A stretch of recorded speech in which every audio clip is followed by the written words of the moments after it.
Hi friends, welcome to Sunitha kitchen. ఈరోజు మన ఛానల్లో సింపుల్ అండ్ టేస్టీ టమాటో కర్రీని ఎలా తయారు చేసుకోవాలో చూసేద్దాము. ఒక్కసారి కనుక మీరు టమాటో కర్రీని ఇలా ప్రిపేర్ చేసుకున్నారంటే ప్రతిసారి కూడా ఇలాగే చేసుకోవాలనుకుంటారు. అంత బాగుంటుందండి.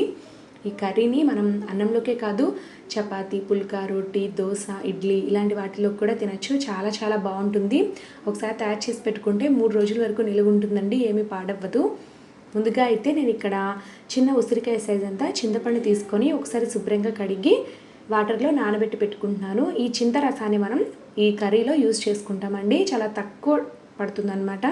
చిన్న ఉసిరికాయ సైజ్ అంతా తీసుకోండి, సరిపోతుంది.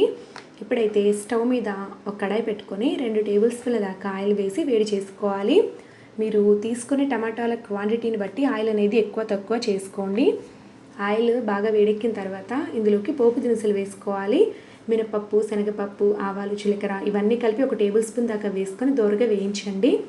పోపు దినుసులు బాగా వేగిన తర్వాత 4-5 ఎండుమిర్చిని వేసుకుందాము.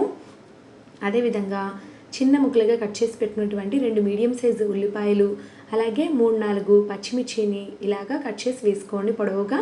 అలాగే కొద్దిగా కొత్తిమీరను కూడా వేసుకున్నారంటే ఇలా ఆయిల్లో ఫ్రై చేయడం వల్ల ఈ కొత్తిమీర ఫ్లేవర్ అంతా కూడా కర్రీకి బాగా పడుతుందండి. ఉల్లిపాయ ముక్కల్ని బాగా దోరగా వేయించండి. ఇలా వేగుతూ ఉండగానే మీకు ఇష్టమైతే కొద్దిగా చిటికెడు ఇంగువ వేసుకోండి, మంచి ఫ్లేవర్ వస్తుంది. మీకు ఇష్టం లేకపోతే వేయకపోయినా పర్వాలేదు. ఉల్లిపాయ ముక్కలు ఇలా ఎర్రగా వేగిన తర్వాత ఇందులోకి ఫ్రెష్గా అప్పటికప్పుడు దంచి పెట్టుకున్నటువంటి అల్లం వెల్లుల్లి పేస్ట్ని 1 టీ స్పూన్ దాకా వేసి పచ్చివాసన పోయేంత వరకు ఫ్రై చేయాలి. ఒక 2 నిమిషాల తర్వాత చూద్దాము. అల్లం వెల్లుల్లి పేస్ట్ కూడా బాగా వేగిందండి. ఇప్పుడు ఇందులోకి సన్నగా కట్ చేసి పెట్టినటువంటి 5 టమాటాలను వేసుకోవాలండి. ఇలా చిన్న ముక్కలుగా తరిగి వేసుకోండి, త్వరగా మగ్గిపోతుంది కర్రీ అనేది. టమాటా ముక్కల్ని ఇలా వేసి కలుపుకున్న తర్వాత 1/2 టీ స్పూన్ దాకా పసుపు, 1.5 టీ స్పూన్ దాకా ఎండుకారం పొడి, అలాగే రుచికి సరిపడా ఉప్పు వేసుకొని బాగా కలపండి.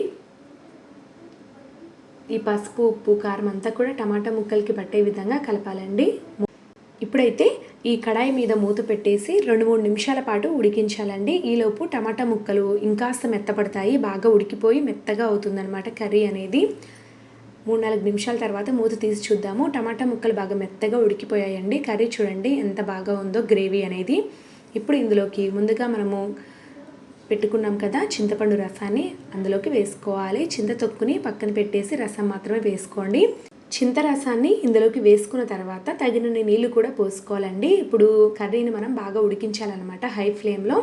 ఇలా వాటర్ వేసిన తర్వాత 1/2 టీ స్పూన్ దాకా వేయించిన ధనియాల పొడి, అదేవిధంగా 1/2 టీ స్పూన్ దాకా కసూరి మేతిని వేసుకొని బాగా కలపండి.